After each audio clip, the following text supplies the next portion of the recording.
Hello and welcome to our match day 4 preview from the Premier League season. It is another big game for Luton Town, and of course we'll be looking ahead to the return to a new look Kenilworth Road for the Premier League, and that is against West Ham United, which is why this man is next to me here.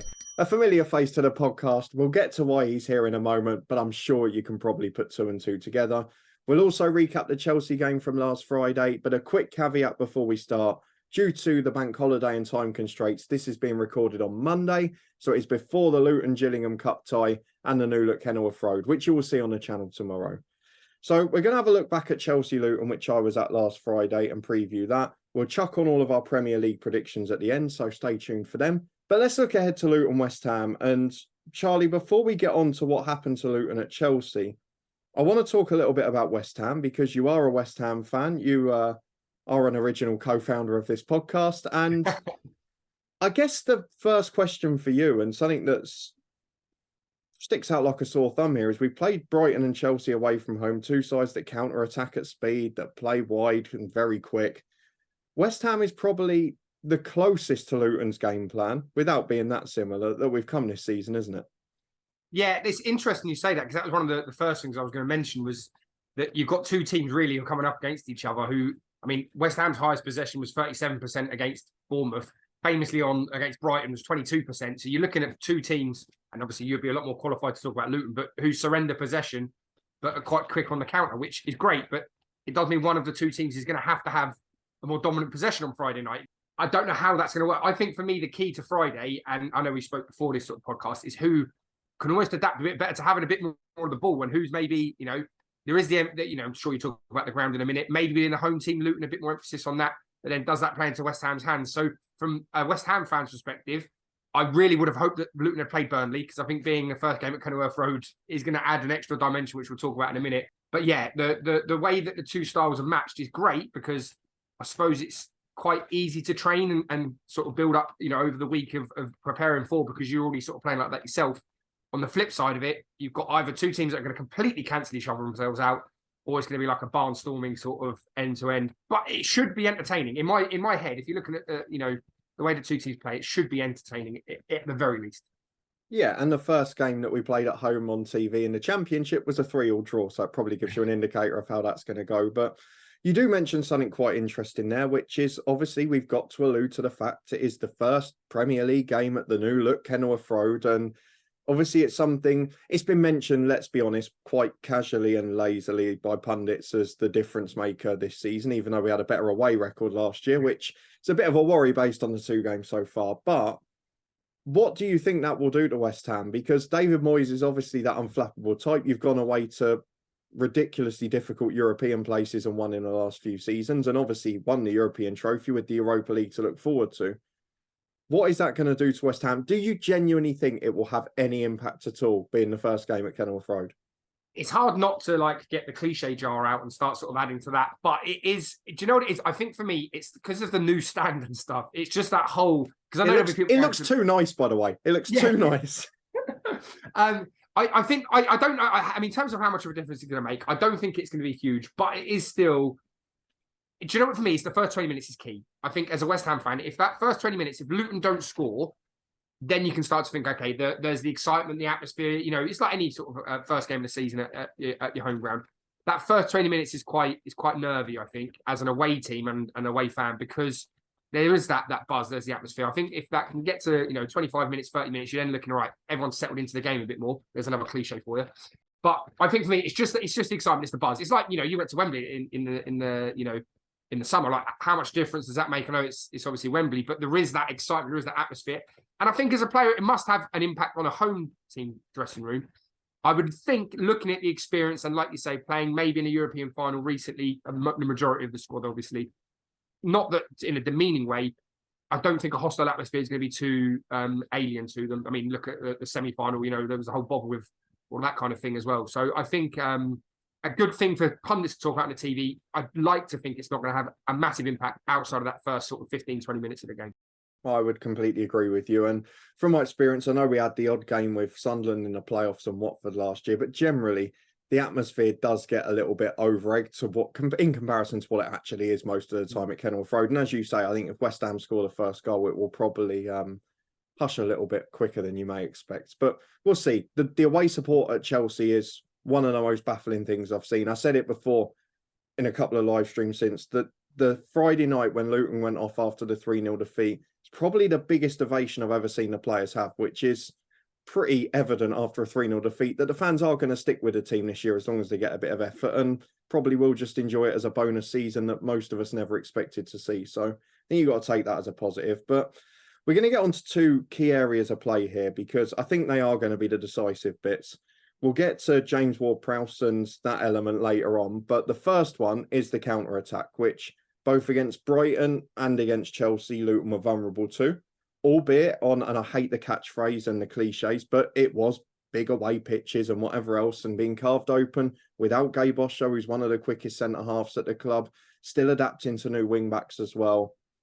How do you feel about Luton on the counter-attack, having seen Lockyer and Bell in particular struggle with Raheem Sterling last week? Is that an area you look as a West Ham fan with Jarrod Bowen, who, let's be fair, did to Brighton what we couldn't a couple of weeks ago, and think, yeah, there's goals galore here if we get this right? Yes and no. And the reason I say that is I think, for me, that one of the key things is Antonio and potentially Lockyer. And the only reason I say that is he's been a bit, you know, and I don't use the Alan Shearer sort of stuff, but he has been a bit handsy recently, you know, in and around the box. And, you know, a sort of goal against Brighton, for example, and even one against Chelsea the week before, if you get too tight to Antonio, it's just the sheer physicality of the fella. He is a difficult person to play against. So there's that element. On the flip side of that, though, if you look at Brighton on at the weekend, a lot of the balls were that big pitch down the channel. You aren't going to, it doesn't, and maybe it's completely psychological, because someone in the comments will probably tell me that the dimensions of the pitch are very, very similar. Something like that. But just psychologically, and it feels smaller, doesn't it? It feels smaller. So then, as a defender or someone who's, you know, when are you going to play that channel ball because you think, oh, actually, it feels a bit tighter, or are you going to try and go to feet, which is there where I would think, and I'm sure you're more qualified to talk about that, would suit Luton a bit better if that ball comes in flatter to Antonio, and therefore you can get off the second ball and stuff. So I don't know how much of it's psychological. Again, we're trying not to, you know, too cliched thing. I think if they get too tight to Antonio, particularly, you know, Lockyer, for example, because he's not going to outdo him for height. And, you know, I would imagine the aerial battles is going to be a bit more of a challenge. But, you know, the way Luton play will obviously maybe try and counteract that. I think if they can avoid that, it does force West Ham to play that channel ball, which, again, I don't know. I think plays into Luton's hands a lot more than what it did, say, Brighton and Chelsea. I mean, Chelsea, watching that Chelsea game, the high line for Chelsea, I know the Chelsea result flattered a little bit, because if you actually look at the facts of it, really West Ham were quite lucky to get a result there, in a sense. And I'm probably going to get pelters for that, but Chelsea missed a penalty. They were dominant from bias aside. They were dominant for a good 55, 60 minutes of that game. But they played a particularly high line. I don't imagine Luton would be doing the same as that. I don't know. Obviously, you're, again, better to talk about that. The flip side of that is actually defensively for us. The Adebayo Morris thing, obviously, you know, 2 games away from home. At home, there is maybe that expectation that Luton might have a bit more of the ball. And I know we joke about Coleraine and all that kind of thing. They do seem to cause problems, even in, you know, the number of times that the ball's been in and around opposition boxes. And I know there's a lot more stats about that than what I know about that for Luton. But that worries me a little bit, because if I'm being brutally honest, anything in front of Kurt Zouma, you know, I would say physically he's quite a strong defender.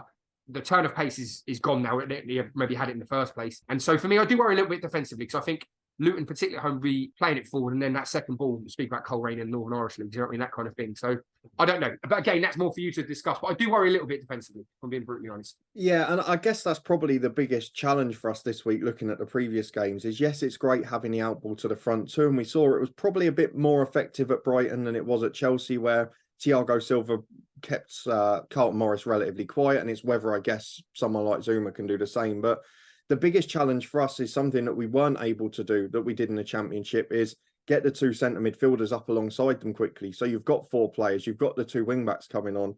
And when your attack is 6 players rather than 2 or 3, you can finally put a bit of pressure on defences. And it's just getting those numbers up in time. The speed of the game, particularly in the second half, we've seen with Luton, most of the goals we've conceded have been the second half this season now, and certainly in the last 20, 30 minutes a game. So it's whether or not we can get players up in support consistently, whether or not we can force set pieces, which is probably going to be the final key talking point of this game. And if you look back at the Chelsea game, it wasn't a particularly damaging performance or result. Yes, we got carved open in the areas we probably expected to, But the biggest thing for me as a side coming up, and I've said it before, even without scoring against Chelsea, is we've had an attacking threat. We've been able to get into good areas. And while the crosses and the link-ups haven't quite been right yet, with 2 new wing-backs and 2 new centre midfielders serving the front two, we are getting into promising positions, probably more than I expected, which against the West Ham team that will probably, as you say, be a little bit deeper, will be dealing with long balls more and trying to get out themselves on the counter. It is a chance for us for the first time to try and hem a team in for 10 or 15 minutes and get them boxed in their own third of the pitch and see if we can push pressure on them in front of a Luton crowd, which will be something that's not been an opportunity so far this season. Of course, I say this, we could lose 5-0 at home to Gillingham tomorrow and it will be confidence gone by then. But the last thing we have to talk about in terms of the game is the thing I'm most worried about, which is set pieces. It's something that was an Achilles heel at times for Luton in the Championship. So far, we've actually done okay from them this year, but have conceded a couple of goals from crosses. And you've signed James Ward-Prowse, who is probably the best set-piece taker in the country. So how important of a role do you think that will play? Because not only are you going to be a threat from set pieces, you're probably a bit better defending them than some of the sides we faced already. Yeah, I think the thing is there is quite a few threats there. You've got Souček, who's quite, very strong in the air. Antonio Zuma, Ogbonna, I assume, will probably be playing because of obviously injuries and things like that. And suspension, to Agard as well. So yeah, it's definitely something that I imagine that as a West Ham fan, you'd be definitely hoping you'd get lots of. The thing is, we still, what's the best way of putting this? Areola's brilliant. He's a very good keeper. I do worry a little bit. He has got a mistake in him a little bit. And as much as we were just talking about midfield and things, Souček again, sometimes he'll just switch off and someone's peeled off him at the back post and things like that. Having said that, I do remember obviously in the playoffs with Luton, there was some, anytime Luton got a corner against Sunderland, it looked like, a massive threat. So I don't know. I think you may be doing yourself a little bit of a disservice there because we haven't kept a clean sheet all in 3 games that we've won. In 3 games we've played and things like that. And the balls have come in from wide areas. Now I know that's different to set pieces, but it's still defending balls from wide areas. So that is, if I was obviously in Luton, maybe target a little bit is that more cute set pieces rather than just swing one into the box, because I do think that we are a bit suspect to that, and we do have players that do switch off, and that's where probably I would say 2 of the 3 goals that we conceded have come from. Yeah, and obviously from open play, probably getting crosses in from the wide area is our biggest threat. So I can almost see it being a lot of goals coming from crosses, but maybe West Ham's direct from set pieces and Luton's probably the open play versions. But it is going to be an interesting game regardless. The first league game at Kenilworth Road, it should be bouncing. Officially, obviously, it's not the smallest stadium in the Premier League now, which is a nice little touch as well. But being on the front row, I'm looking forward to it. And if Luton score in the second half, if we don't get switched before, you will see me somewhere on a camera being a lunatic. So have fun with that if you can. But with Luton West Ham covered and obviously the Chelsea result as well, let's move on to the other predictions for this weekend. And we'll start by having a quick recap of match day 3, in which, as I mentioned earlier, I've been fortunate for the 2nd week in a row. I did better than everyone in the comments. So thank you for playing along. Have a go again this week. If you beat me, you will get a shout out next time. And unfortunately for you, it was the Championship's favourite scoreline that delivered. Brentford 1-1 with Crystal Palace. It's translated to the Premier League, and that contributed to 8 points for me. I'm going to go through my predictions for match day 4, and then Charlie can have a quick go at what my biggest outlier is going to be. It might even be the first one, because on Friday night, my score prediction for Luton West Ham, which we'll get Charlie's in a minute, is 2-2, because I think it's going to be set pieces and long balls galore, and I think both defences will be susceptible, as we've mentioned. I'm also going on Saturday for Everton to nick a first win of the season, 1-0 at Sheffield United, after their good performance against Manchester City. I'm going for Brentford to beat Bournemouth pretty comfortably, 3-1 at home. Spurs to nick a 2-1 win away at Burnley. Chelsea to beat Nottingham Forest by 3-1. Manchester City to beat Fulham by 2-0. Brighton and Newcastle to draw 1-1. Crystal Palace to nick a 2-1 win at home to Wolves. Liverpool and Villa to play out a thrilling 2-2 draw on Sunday, because Villa, they've got the job done against Hibs. They'll be able to rest people for the second leg of that. And then the big game at the end of Super Sunday, I've gone for Arsenal to pip United, who are awful away from home, with a 2-1 win at the Emirates. So, Charlie, very quickly before we go on, obviously everyone in the comments will let us know if they agree or disagree. They'll get theirs in as well. But Luton West Ham, what is your score prediction and how far off do you think I'll be with 2-2? I think you're on the right lines. I think we'll nick it. I think purely because you're saying about the set pieces, and I just think that if the first 20 minutes are survived, 2-1 West Ham. I couldn't see that easy. I do think it's going to be a tighter game, but then I said that about Chelsea compared to Brighton, and that didn't work out. So we'll see. Well, Charlie, thank you very much for your opinions and joining us to be a West Ham expert for the week. And good to have you back on the channel. Charlie, if you are new along to the podcast in the last couple of months, you'll see flittering interviews across the year with the good and the great from the footballing world all over the place, and lots of fun stories in there. So keep your eyes peeled for them. We'll probably have a Christmas ramble at some point as well. But let me know in the comments if you agree or disagree with my predictions and Charlie's one for the West Ham game as well. Of course, it's going to be a fun night at Kenilworth Road. Most importantly, enjoy it because it's a historic moment. And if you do beat me in the predictions, you will get a shout out next week as well. But thank you very much for watching. Chuck a thumbs up if you enjoyed it. And we will see you back here in a couple of weeks' time after the international break as Luton return to Premier League action. Fingers crossed with at least a point on the board.